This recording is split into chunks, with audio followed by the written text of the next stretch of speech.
You're listening to an Anazao Ministries podcast.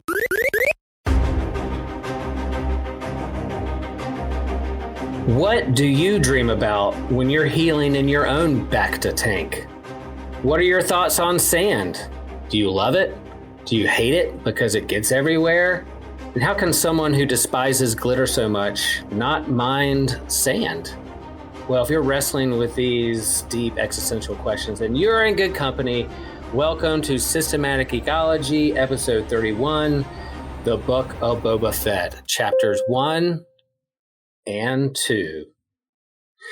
In this episode, we're going to discuss that hot new Disney Plus Star Wars episodic story, the Book of Boba Fett. So let's just confess right at the start, spoiler warnings. And in fact, if you haven't seen any Star Wars or you're not familiar with Star Wars, you haven't seen the movies, you haven't watched The Mandalorian, if you haven't watched these 2 episodes of the Book of Boba Fett, there's going to be spoilers all over this. TJ and I are going to talk a lot of Star Wars, and all of it is going to probably come to the surface. So if you haven't seen any Star Wars, you're not that familiar with it, then hit pause, dedicate about a month of your life to go watch all the movies and the cartoons and the episodic TV shows, and then come on back and let's have this discussion about Star Wars, which happens to be my favorite fandom in all of fandom. I am Will Rose. I'm a comic book geek.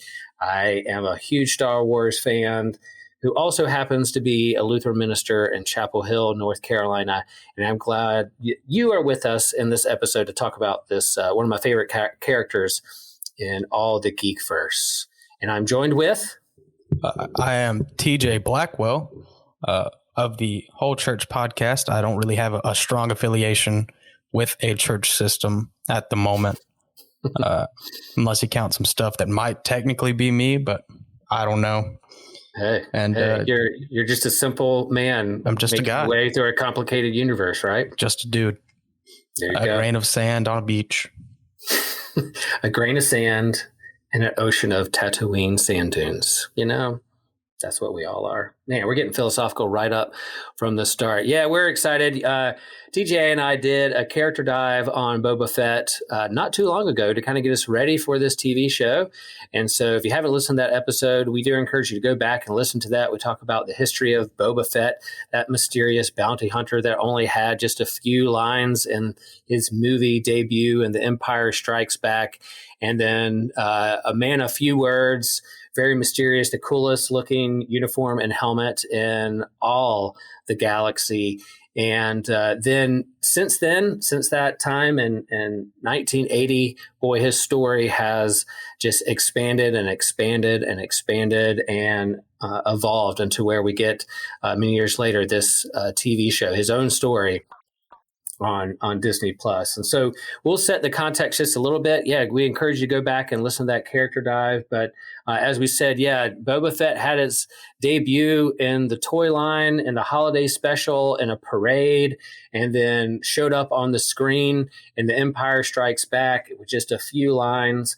But since that movie, he's been a part of the prequels, episodes 1 through 3. He's Boba Fett has had his story entangled with the Clone Wars cartoon and animated series in Star Wars, and then he shows up again in The Mandalorian. You know, we at the end, or should we say at the beginning of the Return of the Jedi, Boba Fett supposedly dies in that Sarlacc pit, and even though he dies there or gets swallowed up with this kind of weird sand dune creature, there's all this speculation and even kind of the legends and TV, I guess, books and comic books of, did Boba Fett survive the Sarlacc pit? And if he did, what would that look like? And there are a lot of books out there in the expanded universe that kind of share that story, but it's never really been canon on the big screen or even small screen until we get to the TV show The Mandalorian. And TJ, I don't know about you, but in watching The Mandalorian, the TV show, there's in season 2 with chapter 13, The Jedi, Ahsoka shows up. And that episode was absolutely amazing. It blew me out of the water.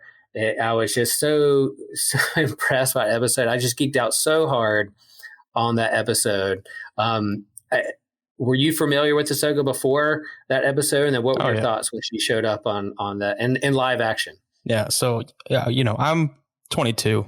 So I kind of grew up with the Clone Wars animated series, Right. which, Ahsoka, annoying at first because she's a kid, but so was I guess. So, but Yeah, as you we're go all there. through the series, she becomes an excellent Jedi, then a gray Jedi, since we're doing spoilers.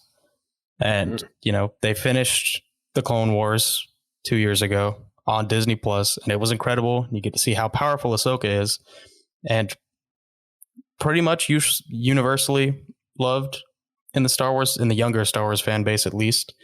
Some people still hate her for being an annoying teenager, but to see her in live action was awesome because we don't really get Togruta live action.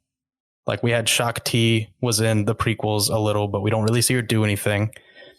And Rosario Dawson, was it, that played Ahsoka? That's exactly right. Did a great job. Oh, she's fantastic. And just the intricacies in, having, they don't call them Leku, but whatever their head tails are, and the acrobatic fighting style that Ahsoka is known for, which was not there as much, but it was still really awesome to see, an animated character in live action. Yeah, and her emergence into the Star Wars lore and canon, what was mixed with mixed fan reaction, like most Star Wars fans, what happens with Star Wars fans. But yeah, she grew out of that annoying teenage kid. I'm sure if I went back and met 13, 14, 15, 18, even 20-year-old Will, I'd probably be annoyed as well. But yeah, thankfully we all grow, and to see her grow and to become who she is. And that last arc in the Clone Wars really goes deeper into her story and where she ends up. Mm-hmm. And, in terms of this organized Jedi religion, and she's spiritual, but not religious. She has a fallout. She has a deconstruction when it comes to the Jedi religion, and rightfully so. All those things are happening that they're dealing with. And so there are rumors that she would show up in a live action at some point. And here she shows up in The Mandalorian. And that episode of seeing her played by Rosario Dawson was just incredible. And then we still had a couple episodes left in The Mandalorian. And I was like, how are they going to top it? There's no way they're going to top that episode. Well, in chapter 14 of The Mandalorian, chapter 14 called The Tragedy, about halfway through the episode, a fourth through the episode, all of a sudden this ship flies across the sky, and you can see that it's the Slave One, Boba Fett's spaceship. And we're like, oh my force, did that just happen? What is going on? Is he really going to show back up? And so here Boba Fett shows up. He's alive. He wants his armor back. You have the Mandalorian, and you have him with his own Mandalorian armor. And so they kind of go into that story. And at the end of The Mandalorian, that second series, there's this teaser. The Book of Boba Fett is coming. You will see Boba Fett again in the Book of Boba Fett, and here we are watching it now. And it's his time to shine. He gets his own story. It's not just an episode. It's not just a half episode. He gets his own series to kind of go deeper into what happened to him, how is he still alive, and what brings him to this point in the Star Wars universe. So yeah, here we are. Chapters 1 and 2 waited a long time. TJ, what were your initial reactions to episodes 1 and 2? They were separated by 2 weeks. We get another episode this week, but we're just going to talk about episode 1 and 2, and then perhaps at the end of the whole series, we'll come back and do our reflections at the end about what we thought of it. But what were your thoughts of 1 and 2? So, upon first watch, episode 1, chapter 1, I really wasn't that impressed. I thought there was some good action. I thought, man, Boba talks a whole lot when he's not getting shot at. And, after the episode ended, I was like, well, it's the first episode. It's a good intro episode. It's a good setup episode. I wasn't super impressed. I thought it was okay, which might not live up to some people's expectations, but I have none. So... episode 2, however, I thought was great. You get to see a little Boba action in episode 1. He kills that huge sand monster, which I did not recognize from anything. Brand new. And, you see him fight those 6 dudes who, I feel like he and Finnick shouldn't have gotten taken down like that, but Boba's old, I guess. So still recovering from his Sarlacc digestion cycle. But right. You do get to see some action, some train heist action. It sort of feels like that Western old school movie, teaching all of these people how to, stand up for themselves. And it was a really sick sequence. I really enjoyed the second episode, watching Tusken Raiders drive speeders and not even rob a train, just dismantle a train. No, it was really awesome. Yeah, I'm with you. I think I wasn't. I was underwhelmed with episode 1, and I feel like similar to my feelings of The Mandalorian season 2, the first episode. I felt a very, very similar vibe, or at least where it sat with me. Mandalorian season 2, the first episode, the first chapter there. Was a little underwhelming. I guess I was looking forward to it so much, expectations, and it felt kind of more of the same. And I was like, wow, we're kind of back on Tatooine, back at doing the same things we've been doing. Now as the episode went along, and of course, as that whole series moved along, it just built to this epic finale that was some of the best Star Wars I've ever seen. And so I'm trusting this series will do the same. Episode 1 felt more of the same. I'm glad I saw him in the Sarlacc pit.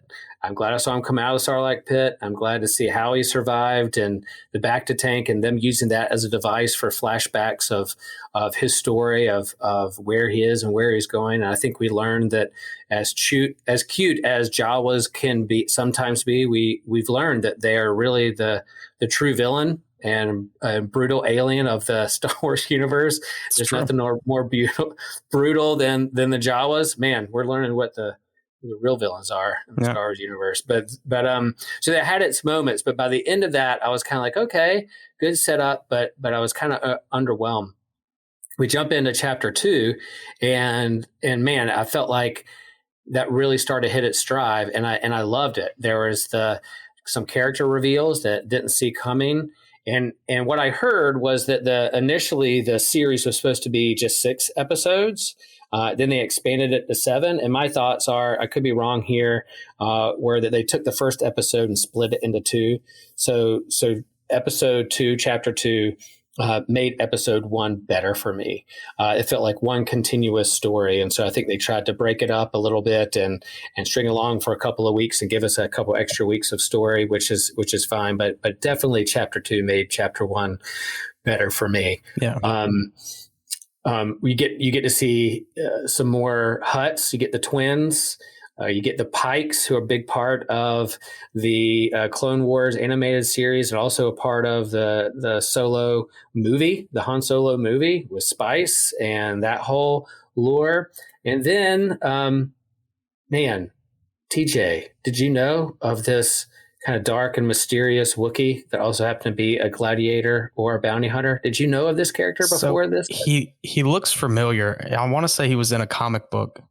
Yeah, absolutely. Because I've definitely seen like the face before, but I haven't. When he came out around the corner from these huts, it was cool to see the huts, and I was glad when you heard those drums. You're like, here we go, something's about to go down, and that was cool. I thought the CGI was pretty good, all those things. But when and I'm always have a hard time pronouncing this guy's name, but it's Black Karstantin or something like that. Krastan. BK is what we're calling him, the bounty hunter Wookiee, and he is a part of the comics. He showed up in Jason Aaron's run in when Marvel reacquired the Star Wars comic book license through Disney. They relaunched Marvel comics, Star Wars comics with Jason Aaron and some great stuff. I highly suggest that people read Marvel's Star Wars comics with Jason Aaron and John Cassidy all the way through. When you get to like issue 14 or 15, this character shows up, this bounty hunter. There's a miniseries crossover called Vader Down, which was very good. Darth Vader crashes his starship on this planet and the rebels have him surrounded.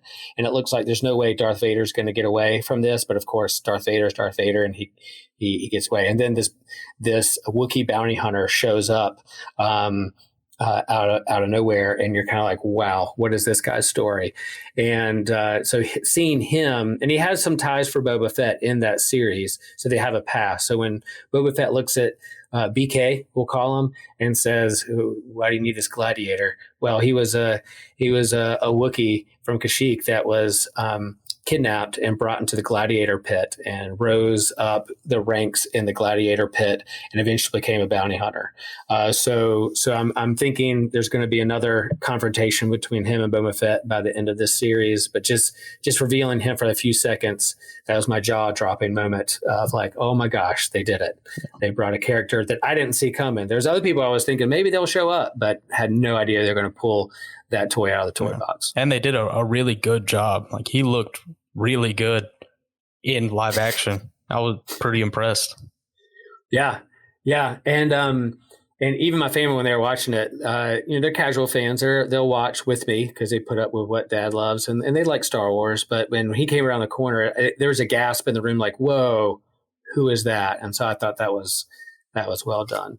And I don't want it's not like the whole series has to be that way, but I thought, it would be nice to have one of those in episode 1, but maybe it was. Episode 2 was a part of that, and to have that story was pretty cool. And so you get this kind of 70s, 80s throwback TV show, Western Kung Fu, kind of Planet of the Apes, gritty series, and I think they're playing into that, and I'm glad that they're doing that, and I like it. But it is kind of a slow burn for me. I know they're going to build to a big finale, and that's where we're headed. But so far, of course, I'm on board and loving it. Yeah, they did name it The Book of Boba Fett, and it does feel like reading a book on a screen. It's not very fast. Mm-hmm. Yep.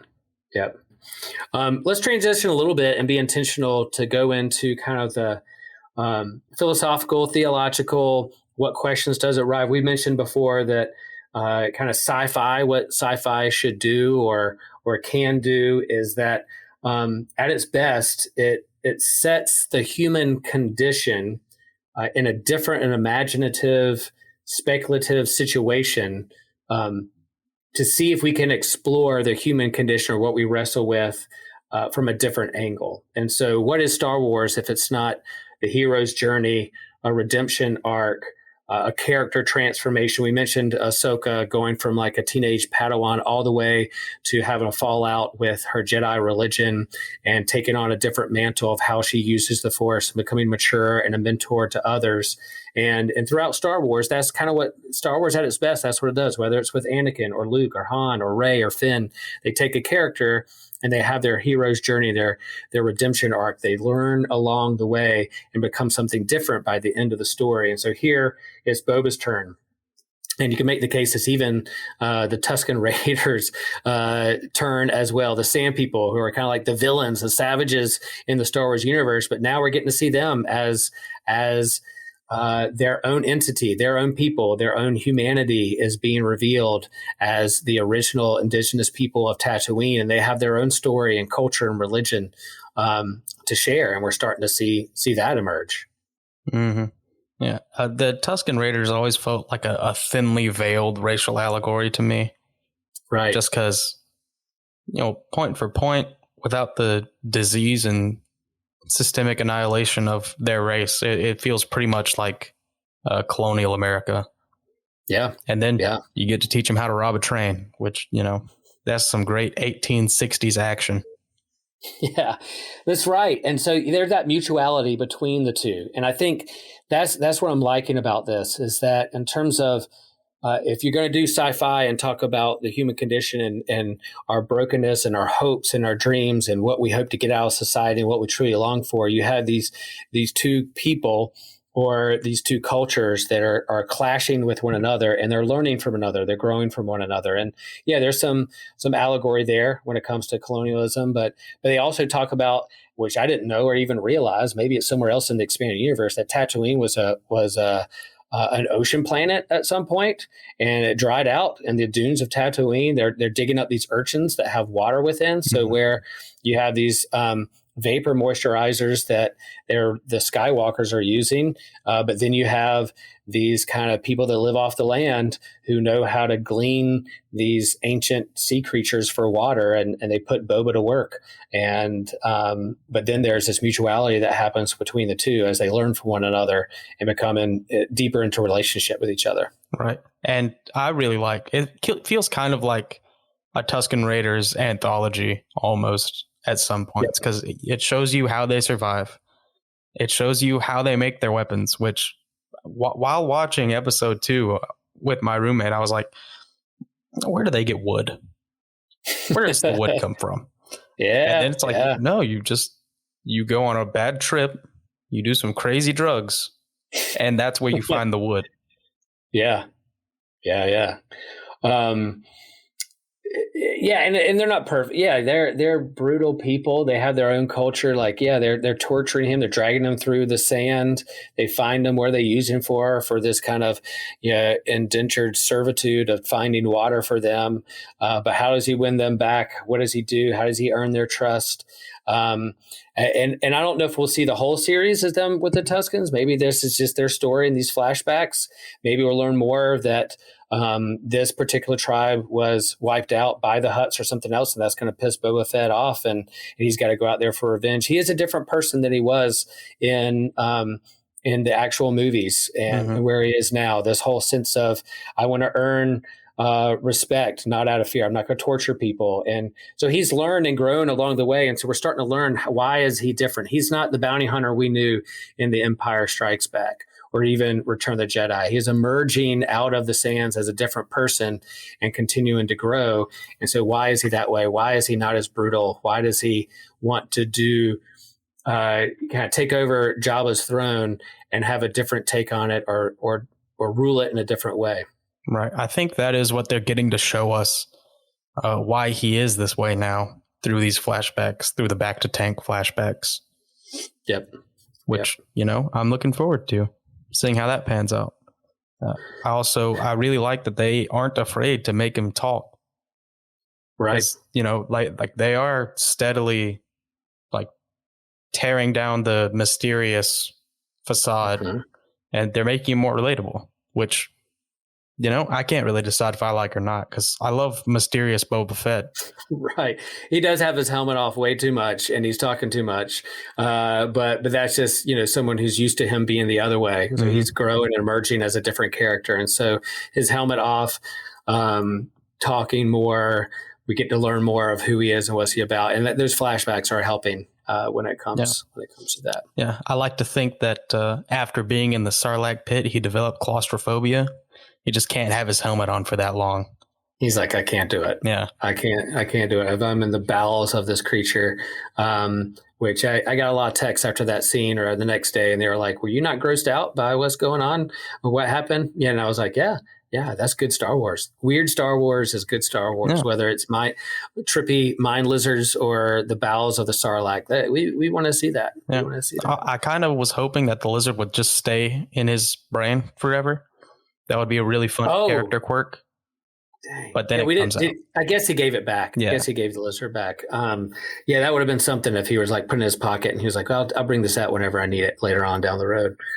He gave the lizard back. Yeah. Sleep. Don't sleep with your nose open, folks.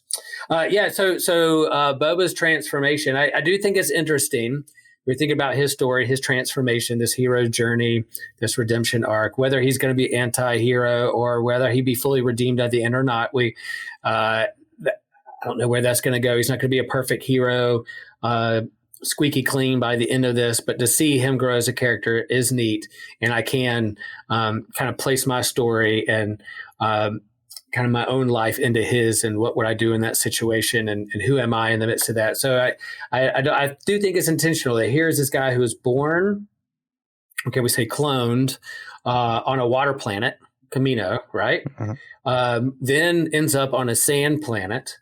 But he's then hunting water. So we have these flashbacks of this chaotic, watery, wavy planet where he was born. And then he's placed in this kind of dry, arid, stagnant sand planet.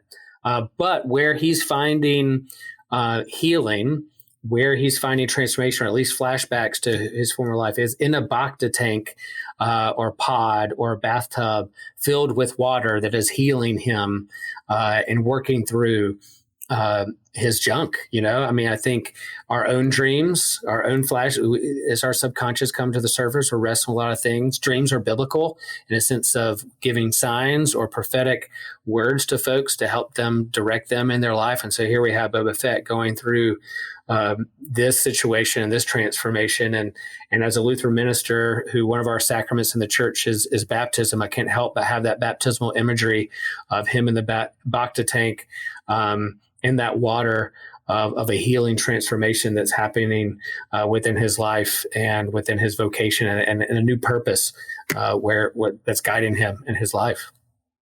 Right.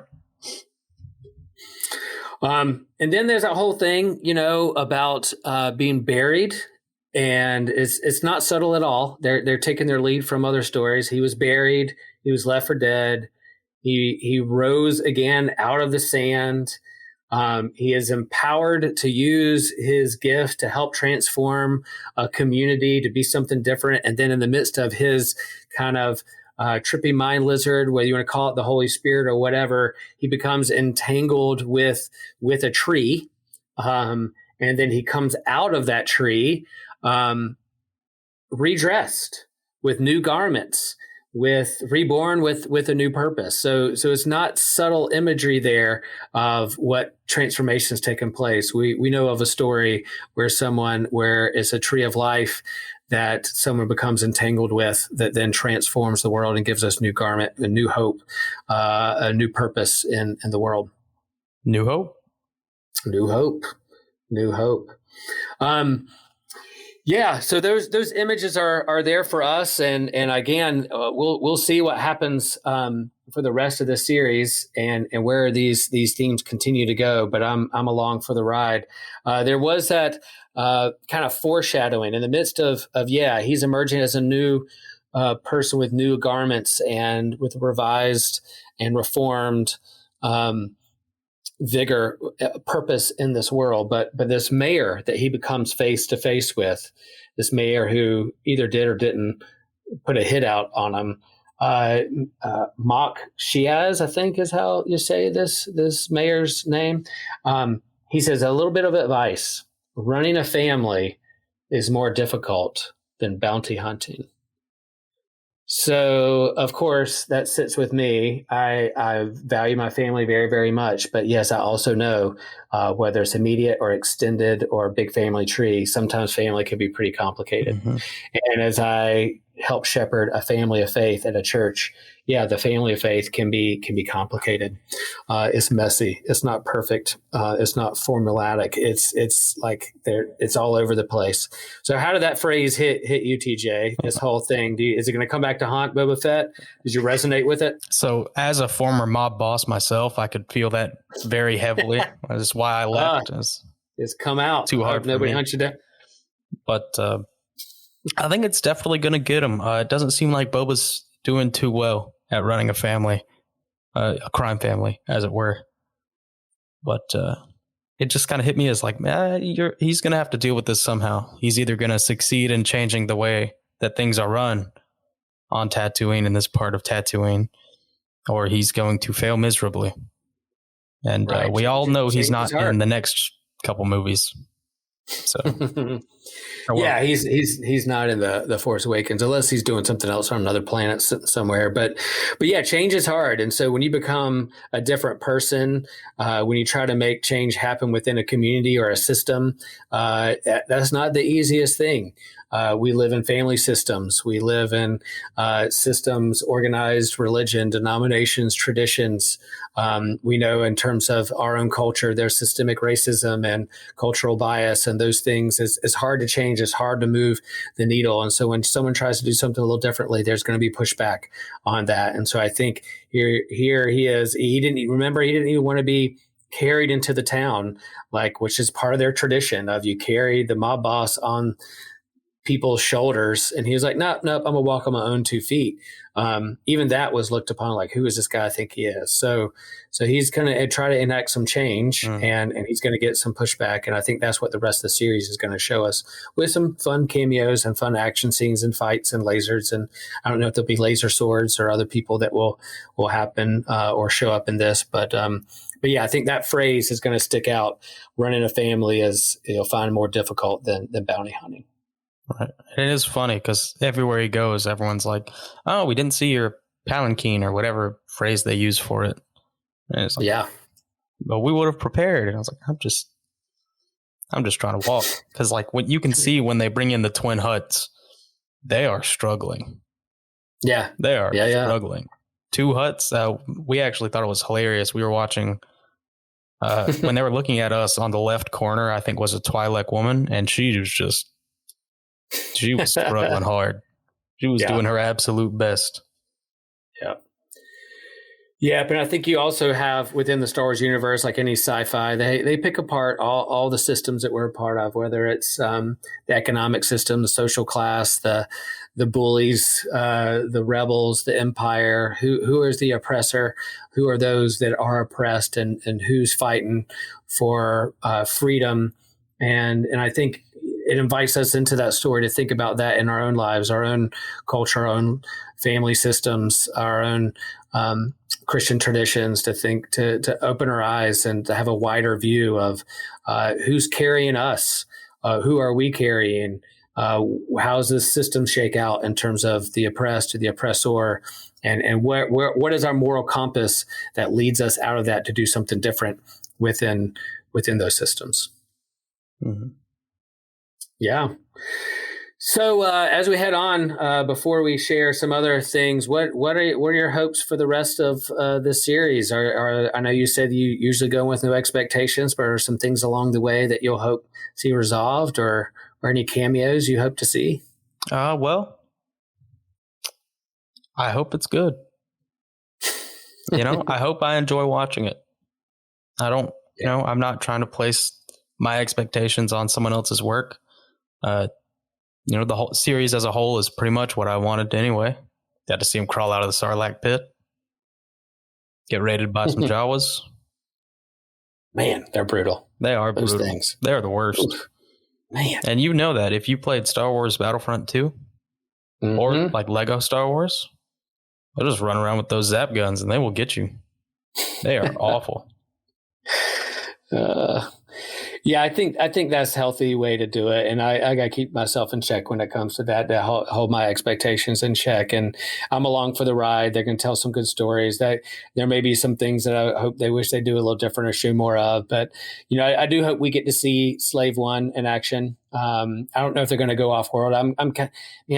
We're going to do, here's a little teaser. Hopefully we're going to do a systematic ecology, talk about the different planets in the Star Wars universe and some of our favorite planets and settings and environments. And, we spent a lot of time on Tatooine in this franchise. And I'm like, golly, I'm starting to feel like Anakin. There's sand everywhere and I'm getting tired of it. And, but I don't know if the series is going to take us off world, if we're going to get on the Slave One and go somewhere else. But I would like to see his ship. I would like to see him do that. I know in The Mandalorian, there's a big kind of epic finale with the legacy character when Luke Skywalker showed back up with a CGI de-aged kind of technology. It literally, my eyes welled up with tears about how awesome it was.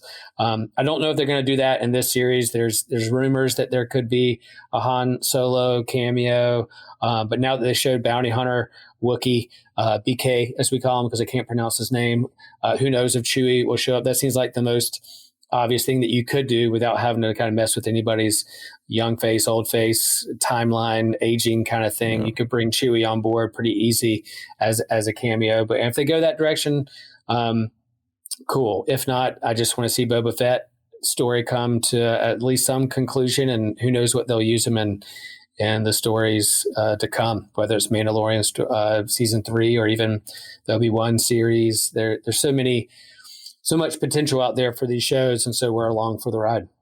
Yeah, it's always exciting to see where it goes. And we don't have enough notable Wookiees.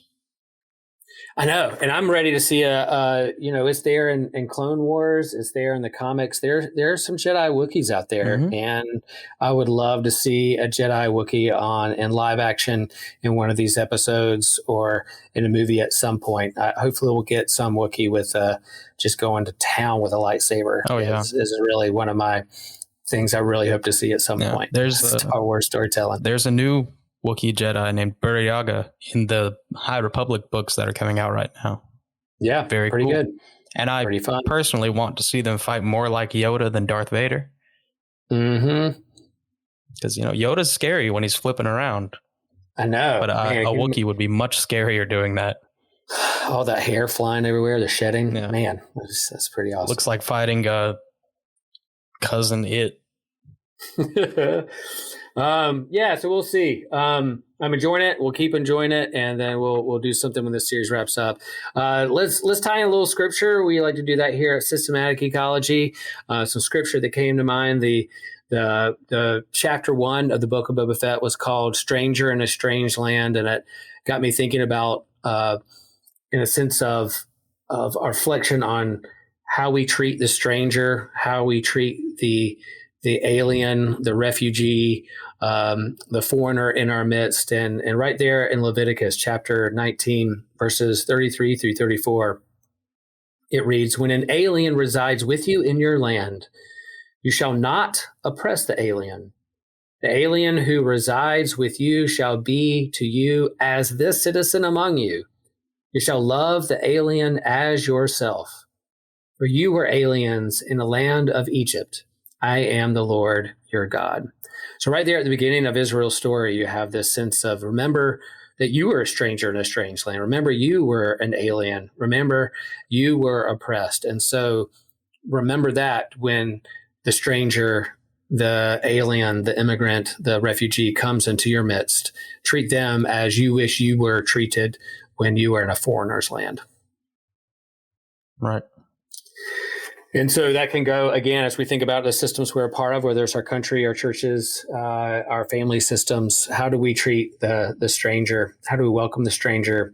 And then how are we transformed by the relationships that we are entangled with the communities we're entangled with? We're not just humans in a vacuum by ourselves, individuals. We're entangled with others, and we have an effect on one another. We grow from those relationships, as we see Boba Fett and whatever story franchise you're a part of. The same can happen with us. And I love that particular version. There's different versions of scripture that translate it differently. But of course, when we're talking about Star Wars, when that uses not the stranger or the immigrant, but it uses alien, I think that's pretty fun. Yeah. And then Matthew 25, Jesus, when he's sharing this parable of whether people recognize him or not, Matthew chapter 25, 31 through 40, Jesus talks about, I was a stranger and you welcomed me. What you do to the least of these, you do unto me. So how do we see others as Jesus himself and the alien, the immigrant, the refugee, the stranger in our midst? Right. Yeah. There you go. Things would be a little easier if everyone did that. That's right. It's hard. It's hard. It's hard. It's messy. Running a family can be difficult. But then how do we expand our family, grow our family? And as we see, at least in the Star Wars franchise and others, that kind of redemption arc, the hero's journey, where are we in the story? How are we growing and becoming the people God is calling us to be? I think is the most important thing that we're called to reflect on. All right, recommendations as we come to the end of this episode. Systematic Ecology, I know I like to hear, as big and as entrenched I am with geek culture, comic books and the movies and sci-fi. I'm amazed at the depth of what people are into, and I always learn something new of what people are watching or reading or playing in their lives. So, TJ, you got any recommendation? Anything you're geeking out on that you'd like to share with the folks out there? Yes, absolutely. So I actually mentioned them earlier already, but it's the High Republic series of books that's coming out right now. And I am talking about the ones written for adults, not like, the middle school ones. I haven't read those yet. I'm sure they're fine. But I highly recommend you go to Barnes & Noble or a local library. My personal local library got torn down right before COVID, so they could remodel it, and COVID hit. So it is just a patch of dirt still. But they are Light of the Jedi by Charles Sewell, The Rising Storm by Cavan Scott, and The Fallen Star by Claudia Gray. I read the first two last week because I just couldn't put them down in like 2.5 days, 3 days. Nice. And I haven't read the third one yet. It came out on the 4th, which as of today was 6 days ago. So going to go get that. And I'm just super impressed by this era of Star Wars. I love this era of Star Wars. It's not quite the Old Republic. Yoda is alive and is already a Jedi Master because he's only like 700, Right. But it's a really good story. Yeah, that young old chap. I read The Light of the Jedi. Charles Sewell is really good. He's a great comic book author as well. He's done a lot of work on Daredevil. He's written a lot of Star Wars comics too, and does a good job. Great storyteller, and that's a great book. I recommend that as well. I want to recommend going back and reading Marvel's reboot of the Star Wars comic books with Jason Aaron and John Cassidy. I've probably shared that before in other podcasts, but really is the art and the storytelling. It happens in the timeline right after A New Hope, in between A New Hope and The Empire Strikes Back. So there's some good storytelling in there as they're learning and growing as a small band of rebels. So I recommend that, and then read Vader Down. I'm sure they're going to collect it into a trade now that it's our dark bounty hunter Wookiee is a part of this Boba Fett series. That it'll get a lot of push. Those comic books are going to probably skyrocket on eBay. But you find his origin story and find him in the comics, it'll be fun. And then one more plug or one more suggestion. I'm reading this sci-fi book called The Three Body Problem. It's by a Chinese author. And I can't pronounce the author's name. I'm not even going to try to butcher it, but it's called The Three Body Problem. And people have recommended it to me in the years past. And it's a pretty trippy sci-fi novel dealing with quantum physics and the world and what's going on. And so I'm about 100 pages in, and it's making me Google a lot of quantum theory, quantum mechanics, quantum physics terms to try to wrap my head around what they're talking about. But it's certainly expanding my mindset and my universe and thinking through things. Yeah, that is quite the name. I looked it up to see if I could help. Yep. Yeah. I'm not even going to try. But he's written a lot of books, and there's a translator who did it, put into English for us and people like me. But it's a good book. Good book. I recommend it. You can't read Chinese? No. No. Wow. I think if you gave me one symbol and told me what it was, I could read it, or one letter, and then I would probably forget the next day. So I can barely read English, TJ. I can barely read English. This was fun. Boba Fett's awesome. Love his character. I love what they're doing with him, and I can't wait to see what happens at the end of this series. And we'll circle back around when the series is done in a month or so, and do a wrap up show to see what we think of the series and what emerges in his story. So stay tuned. We do invite you guys who are listening to visit the Systematic Geekology website. That's .org.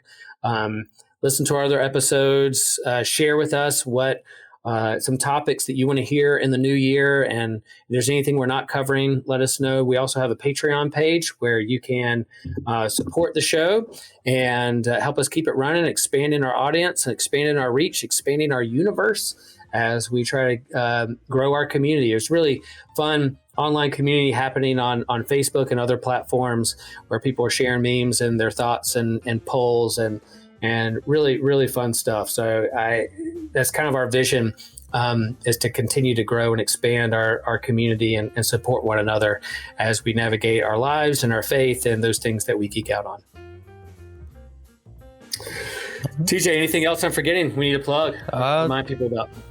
If you want to hear more from me, if you like what I said here and would prefer it if it were much more theological, check out the Whole Church podcast, wherever you're listening to this now, which I co-host with another member of Systematic Ecology, Joshua Knoll, and we'd love to have you over there. Cool. Yep. Thanks, y'all. And remember, friends don't let friends do mind lizards. And also remember, we are a chosen people, a geekdom of priests.